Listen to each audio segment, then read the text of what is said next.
विकास news मध्ये आपल्या सर्वांचं स्वागत। नुकतीच विधानसभा निवडणूक पार पडली, तर या निवडणुकीमध्ये अमरावती जिल्ह्यामध्ये भाजपने आपला गड काबीज केलाय। याआधी अमरावती जिल्हा हा काँग्रेसचा बालेकिल्ला म्हणून ओळखला जात होता, मात्र आता या जिल्ह्यात सर्वीकडे भाजपचा गाजावाजा होतोय। तर याचं नेमकं कारण म्हणजे 2024च्या विधानसभा निवडणुकीमध्ये भाजपच्या स्टार प्रचारक नवनीत राणा व खासदार अनिल बोंडे यांच्या प्रमुख नेतृत्वात उमेदवारांकरिता जिल्ह्यात विविध ठिकाणी प्रचार सभा घेण्यात आल्या होत्या।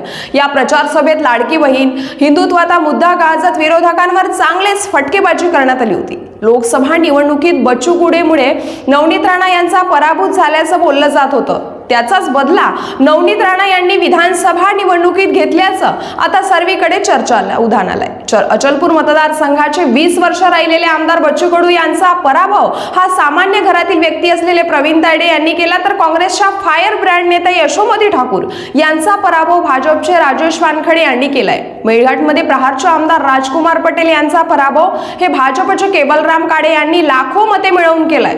जिल्ह्यात 8 विधानसभापैकी 5 विधानसभा मतदारसंघामध्ये भाजपने आपला गड काबीज केलाय। या सर्व नवनिर्वाचित आमदारांचे उपमुख्यमंत्री देवेंद्र फडणवीस यांच्या हस्ते मुंबई येथे स्वागत करण्यात आले।